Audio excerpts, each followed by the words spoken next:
collaboration with the Cyprus Mail. This is the Cyprus News Digest with Rosie Charalambous.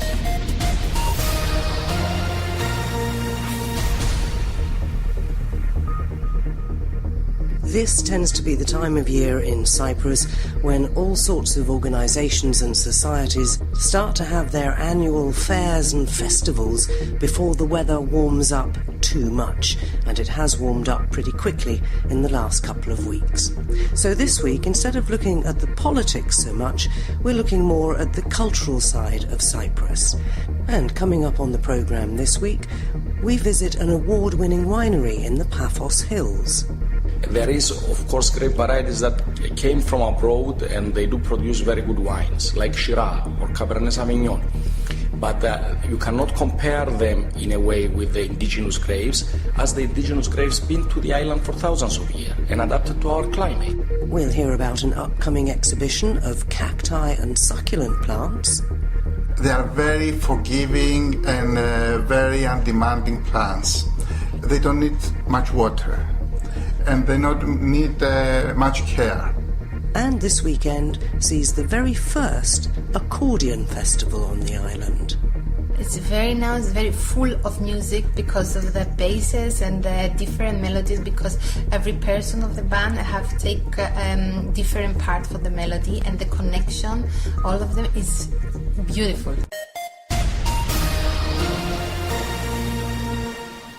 Well, I recently found myself up in a beautiful village in the Paphos Hills, Lemona. It's tiny, but very special. One of the reasons it's special is because that is where an award-winning winery is located.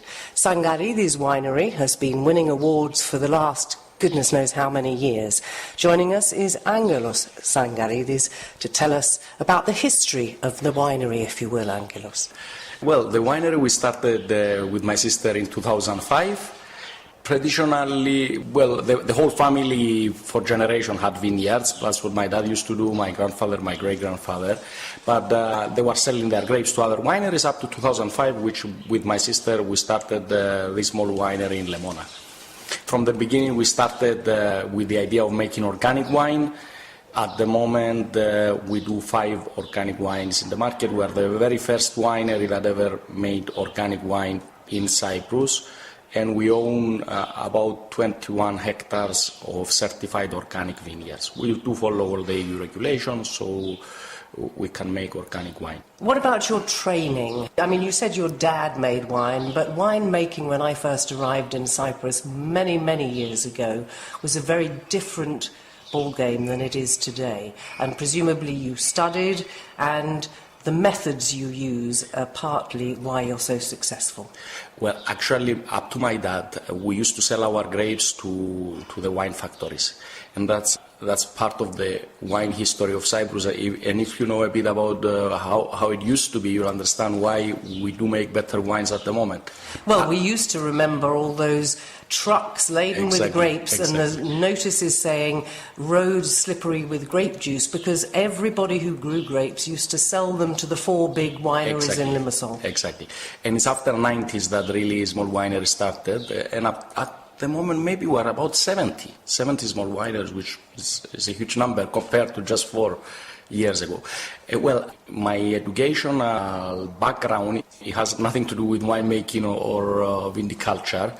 I'm an accountant in profession, but on the making of wine, we always have winemakers either consulting or working full-time. And the blending is very important, of course. That's the other thing, isn't it? Because there are many different grape varieties here. Exactly. So how much time do you spend researching, testing, trying out new blends, presumably so that you can keep those awards coming in? Well, when I started, 2005 I started. So for 13 years now, that's what I'm doing. I do read a lot, I do study, and I like to try wines. Very important is to do that all the time. Visiting other wineries in other countries, you can learn a lot from everybody, really. And believe me, it's a thing that I will die and I will learn. It's not something that you can study for 4 years and you know everything. And of course, it's also trends in the market, which you have to follow.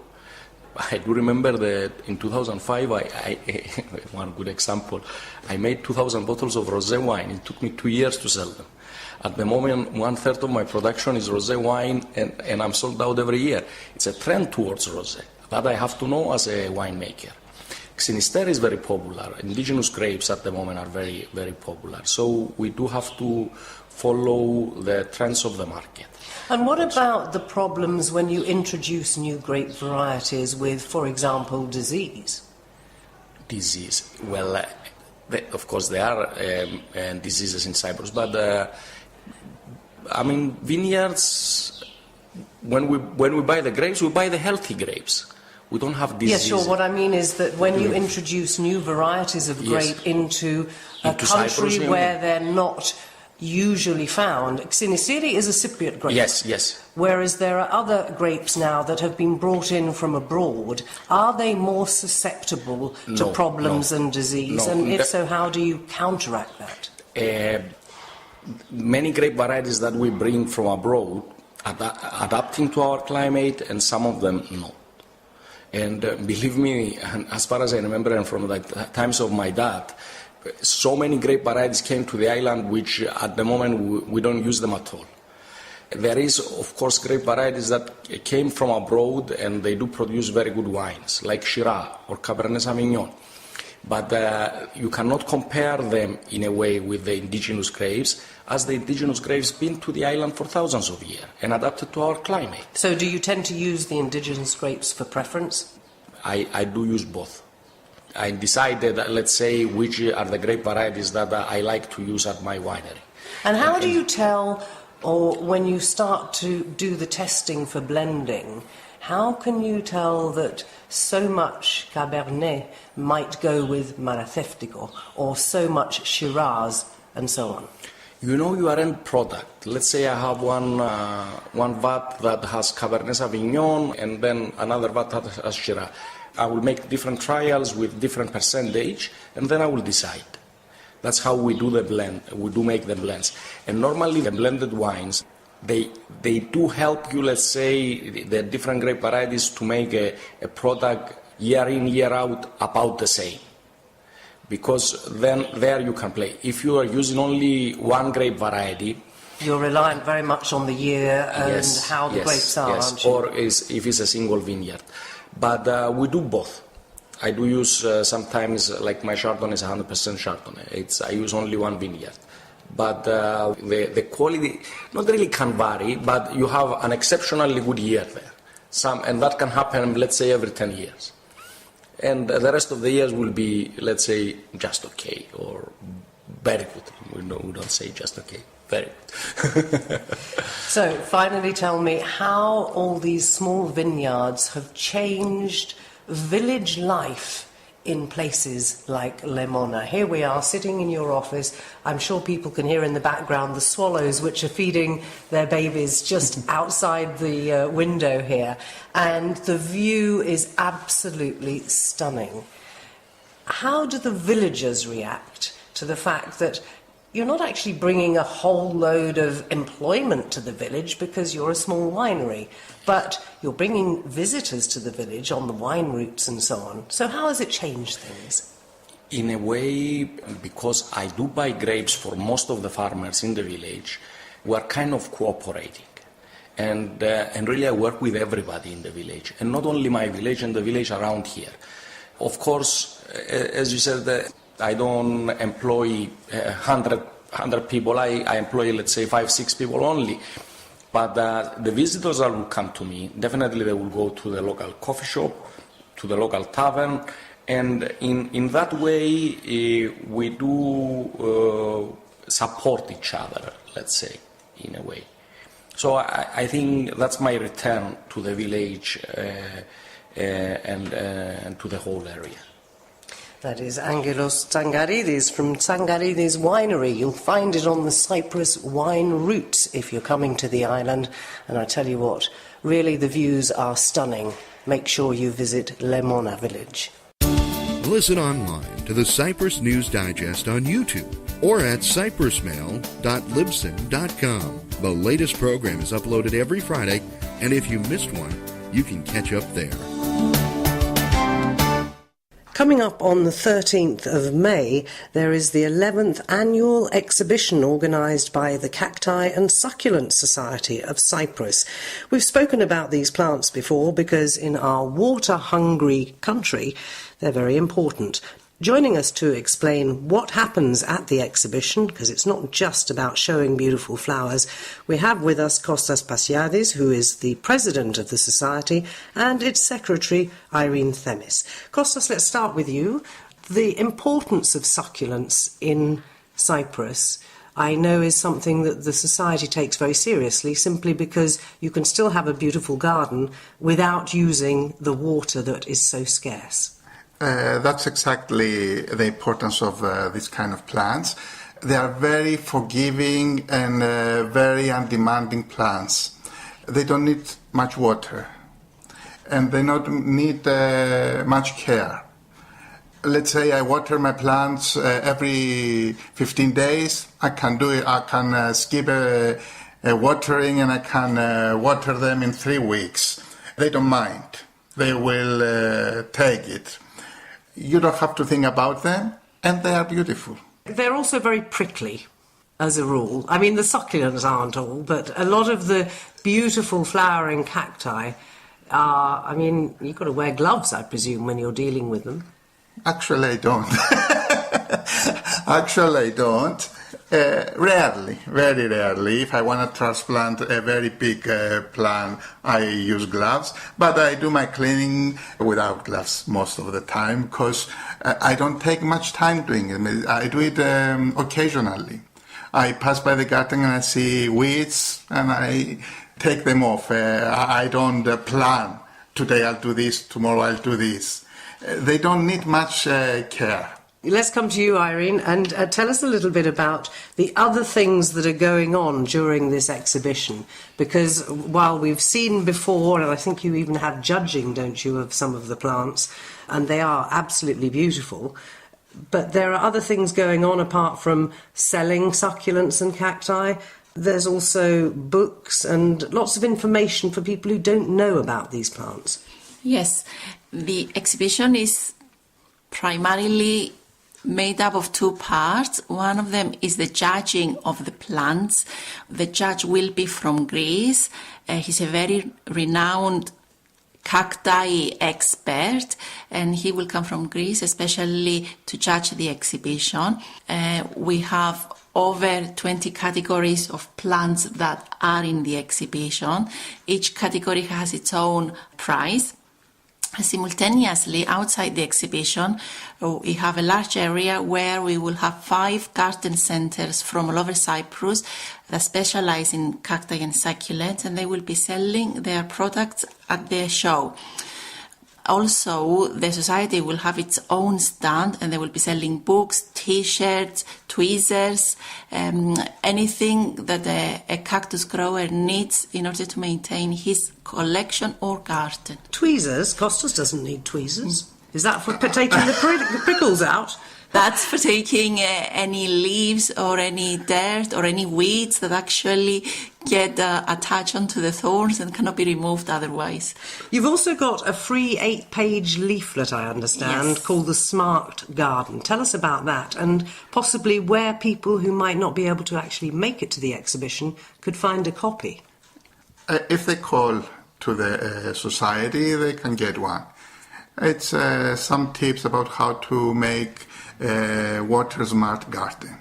Some plants to plants like the Mediterranean type of plants and the cacti and the succulent.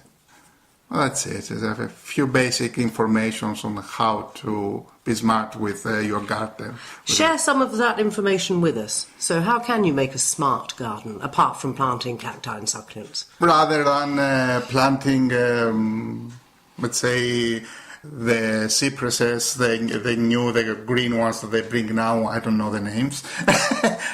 You can plant an aloe tree. Aloes are low maintenance, they don't need water, they don't need anything, and they bloom every year. And they provide you with the very best skincare product that you could ever ask for. Okay, people know aloe vera, and I have people come to my garden where I have over than 100 kinds of aloe, and they say, oh, you have this aloe vera, and this is aloe vera, and this is aloe vera. There are over 500 types of aloe in the wild. But most of them are medicinal aloes. Some are poisonous, so don't just take an aloe and use it unless you know it's aloe vera. You have the agaves that are very architectural kind of plants. They have a nice shape. They are almost like sculptures. You have the cacti, the tall ones, the cereus that are beautiful. And you have the succulents like aeoniums, aloes, we mentioned, sedums, which are very beautiful, and they don't need much care and not much water, very little water. How do you make sure that your cactus that you're going to put in for the exhibition for the judging is going to flower on time? You don't know. You don't know that. Well, you could take care of the water, of the temperatures, if you were a professional. We're not professionals, and we don't pay much attention to that. We love our plants. We take care of them every day in our gardens.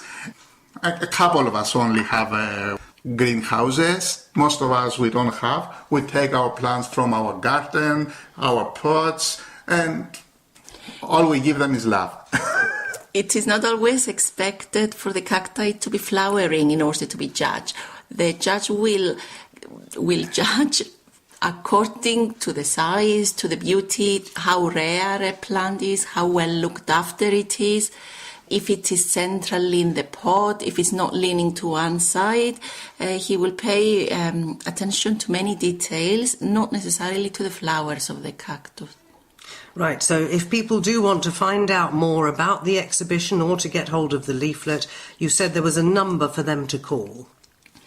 Yes, they can call at 97777457 or send us an email at ccssociety@hotmail.com. So that's 97777457 or an email at ccssociety@hotmail.com. Put it in your diary. The 11th annual exhibition of cacti and other succulents is taking place on May the 13th. It's happening as usual at the Caves area of the Acropolis Park in Nicosia. It'll be on from 10 in the morning until 7 p.m. In collaboration with the Cyprus Mail, this is the Cyprus News Digest with Rosie Charalambous.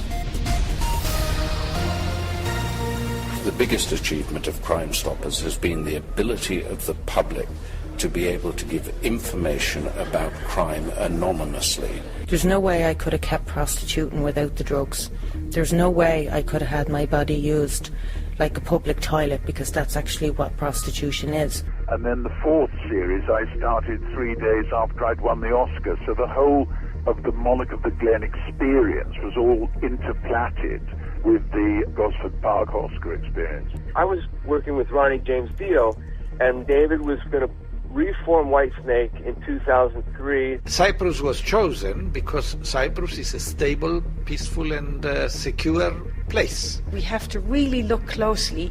What are we doing with children? What are we doing with adolescents? And what are we doing with adults that can help them move into a more literate situation? The ones that I'm proudest of are the ones that were true discoveries, where we found something we didn't know existed.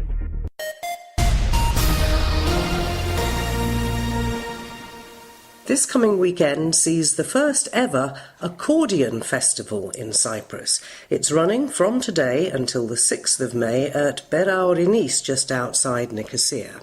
One of the organisers is Cleopatra Charalambous, and she joins us now. What's the idea behind this, Cleopatra, first of all? You obviously are a lover of the accordion. Yes, I'm very lover of the accordion, and the idea is to create awareness and educate people all over the Cyprus and all ages about this wonderful instrument of accordion. It's not very well known in Cyprus, is it? You get type of accordion in some of the Greek music and in some of the music of Asia Minor. But what's the difference between those little ones that they have and the real thing? Actually, it's not so popular in Cyprus. So we create the first accordion band to create awareness and people get closer to the accordion. Actually, it's very popular on Greek music. Italian music, tango, swing, valse. So there's lots of different places that it is used, but not so much in the Cypriot genre. No, but now the interest is more higher than before. So we'll try to create awareness. So we organized the first Accordion Festival in Cyprus. Right, now it's not just about the music. I'm sure you'll tell us all about the performers, and you've got amateurs, you've got professionals, you've got all sorts. But you've also got seminars and workshops. So let's start with those, because everything kicks off a little bit later today, doesn't it? Yes. Actually, we create a program with about all musicians, kids and adults, accordion lovers, music fans, amateur professional musicians, with seminars, workshops about the accordion and other instruments. Having conversation. One of the seminars is having conversation with my musical instruments.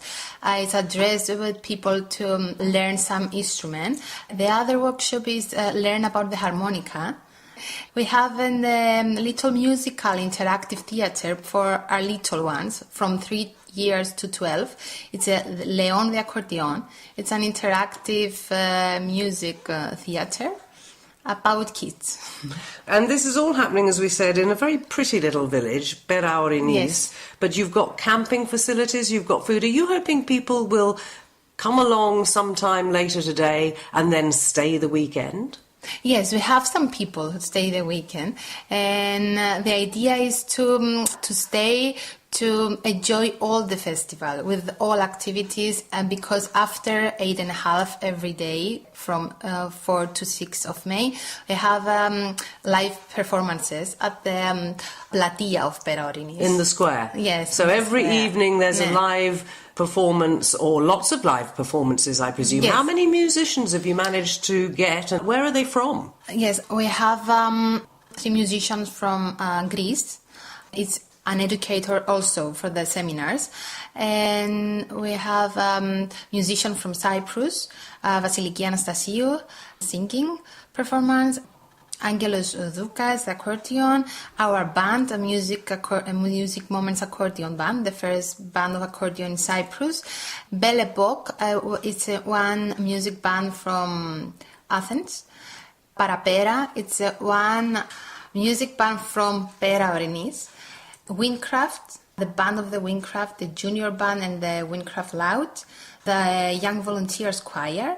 Have many. Lots of different things going on. Now, you said the accordion band. I didn't know a great deal about the accordion. Do tell me, are there different accordions like there are different saxophones, you know, tenor and other types? Yes, they have many accordions, bandoneon, the accordion, the piano accordion, which is more popular, especially in Cyprus, the piano accordion. It has the keyboard of the piano and the basses on the left hand. Our band is included with the piano accordion, and it's from 5 people, and play many covers, and valse music, tango music, swing music, Greek traditional, arranging by our maestro, Angelos Doukas, who is a co-organizer of the first Accordion Festival Cyprus. Now then, how does it sound when you put all of these different types of music that were not written for the accordion, most of them, into an arrangement just for accordions? It's very full of music because of the basses and the different melodies, because every person of the band have take different part for the melody, and the connection, all of them is beautiful.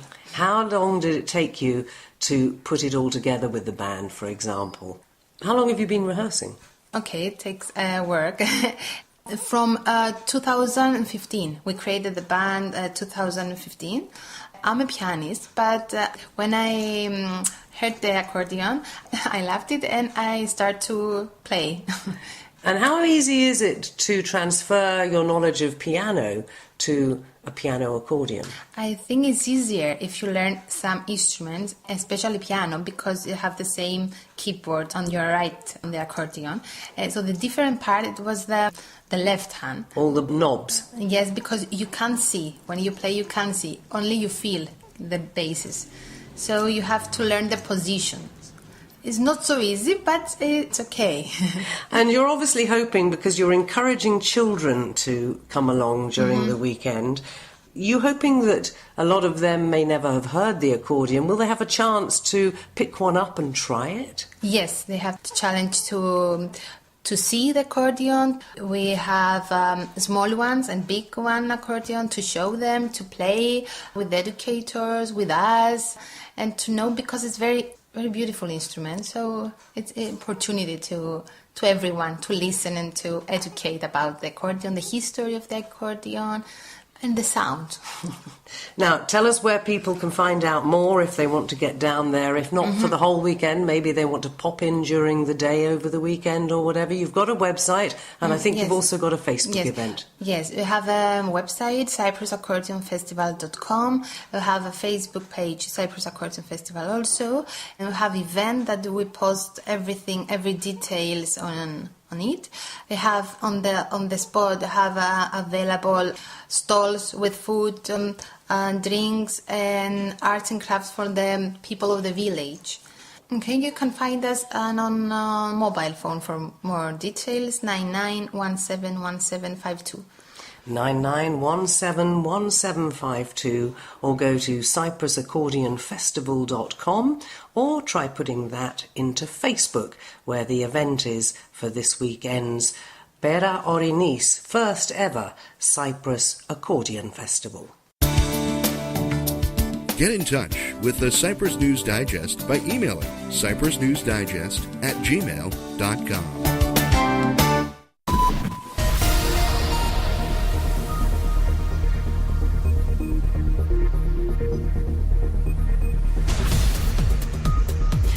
Well, that about wraps up this edition of the Cyprus News Digest. Many thanks for your company. Hope you'll join me next week. Till we meet again, take care and God bless. Bye-bye now.